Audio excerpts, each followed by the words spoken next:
Assalamualaikum warahmatullahi wabarakatuh. Sampurasun nepangkeun nami abdi Farida Anggraini kelas 12 MIPA 2. Di dieu abdi bade ngajelaskeun ngeunaan materi diantara kanggo panugasan jeung persyaratan ujian pelajaran basa Sunda.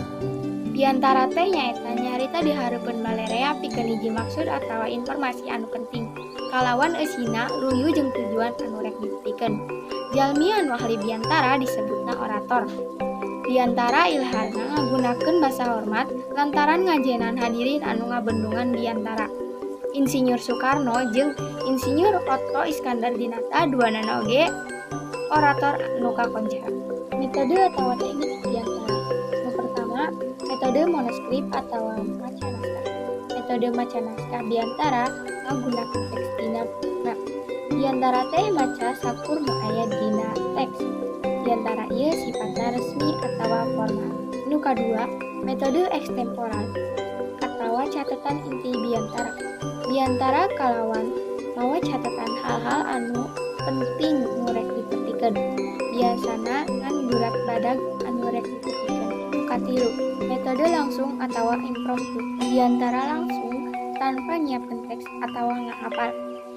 Ku ngadadak diantara impromptu eusina pondok, jejerna bebas, tur bisa rengse luyu jeung waktu anu geus ditetepkeun. Biasana dilakukan ku jalma anu geus parigel atawa ahli dina nepikeun biantara. Nu kaopat, metode ngapalkeun atawa memory type. Biantara anu ditalar luyu jeung teks anu disusun samemehna. Tangtuna biantara teh ditalar atawa dihafalkeun eusi teksna. Ngan mun nu biantara poho biasana sok katingali da tadina ngapalkeun tea. Gaya nepikeun biantara secara khusus dipasing-pasingkeun jadi genep gaya atawa lagam.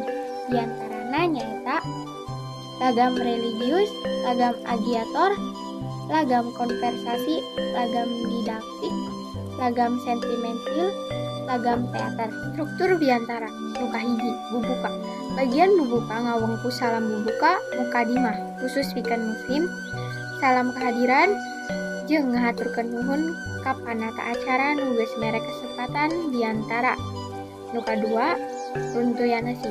Runtuyan eusi nyaeta bagian biantara anu ngadadarkeun eusi maksud, tujuan biantara atawa informasi anu rek ditepikeun. Sifatna ieu bisa mere beja, mere pituduh jeung sabagayna. Nu katilu, panutup. Bagian panutup ngawengku sanduk-sanduk isi reak kekecapan anu salah atawa teu merenah salila cacaritaan. Nyindekeun eusi biantara jeung pamungkas eusi biantara ku salam panutup. Padika nyusun biantara. Pertama, jejerna aktual, kadua rangkaina weweg, katilu eusina mundel, kaopat basana hade. Sawatara hal anu kudu diperhatikeun pas nepikeun biantara. Pertama, sora atau artikulasi. Sora kudu bedas jeung tatag. Kedua, lentong atawa intonasi. Lentong kudu merenah ulah nepikeun ka biantara basa Sunda ku lentong basa Indonesia. Katilu, wirahma. Patali jeung anca gancangna atawa tarik aluna dina nyarita. Kaopat, nada. Patalina jeung rasa eusi biantara. Kalima, pasemon. Ekspresi atawa mimik. Kagenep atawa nu terakhir nyaeta pasang peta atawa gerak. Gerak anu efektif teu kaleuwihan.